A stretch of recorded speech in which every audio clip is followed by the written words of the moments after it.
Polyps are easily recorded by picking from the menu on the left, hitting the plus sign, and then indicating the location of the polyp. In this situation, as you can see, the polyp is identified in the transverse colon. If the endoscopist wishes to record the distance from the anus or the entry point, they may indicate, for example, 65 centimeters. Note that polyps, and this is through consensus, are reported in millimeters. And in this case, let's say it's a 13 millimeter polyp. We've built the Paris classification easily into the documentation template so that, for example, you can say that this was a 1S polyp, and you can add comments on the appearance, either typing in the box or picking one of the features that are there. And then in terms of intervention, let's say this required an endoscopic mucosal resection. This can easily be done through either a cold or hot snare technique. Let's say it was done through hot snare. The lesion was retrieved.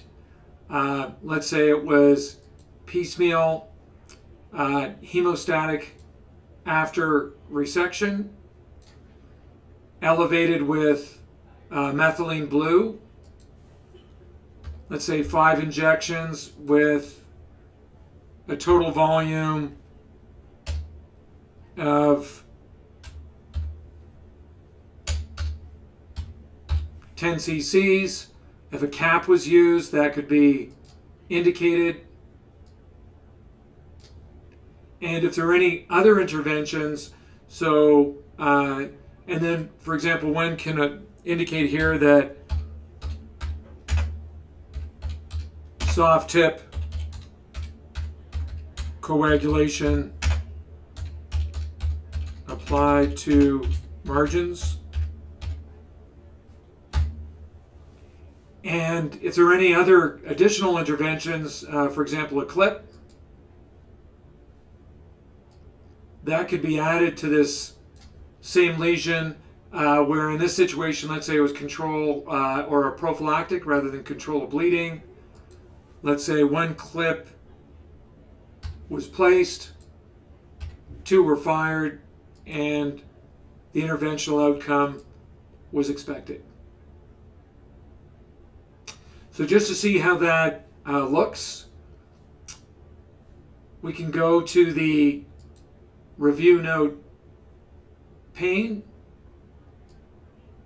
which we'll ultimately get to, but you can see polyp was found in the transverse colon, 65 centimeter from the entry point. It was 13 millimeters in diameter.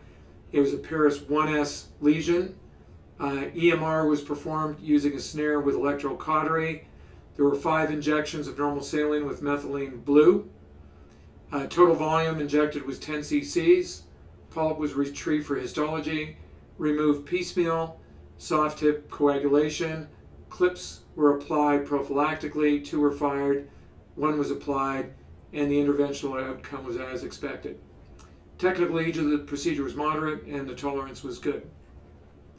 So that gives you an example of, there's a more complicated polyp. Going back, for example, if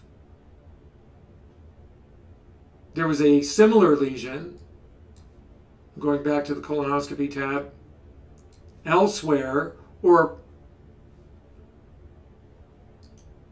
a right click and a copy can locate that in the sigmoid colon. You'll see the distance or the anatomic location is identified. In this case, we may want to change the distance to 30 centimeters.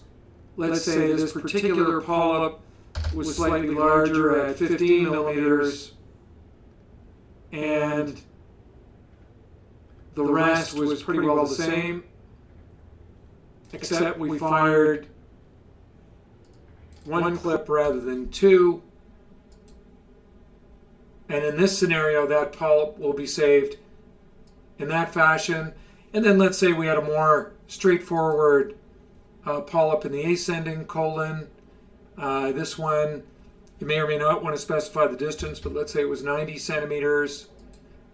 This one was only a 6 millimeter polyp. Once again, 1S morphology. And in this scenario, polypectomy was performed, and it was utilizing a cold snare technique. It was retrieved, single pass, and there was hemostasis afterwards. So what's important here is that you must hit the save feature, and you can see these polyps are all recorded. And then, once again, I don't necessarily recommend you have to go to the review note tab each time you do it. You'll get a chance to review it in the end.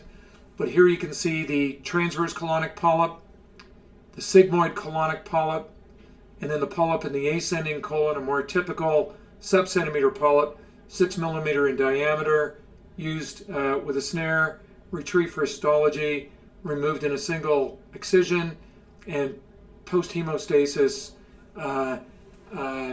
post-procedure hemostasis was satisfactory. So thank you. That gives you a good example of how polyps may be indicated and interventions clearly documented.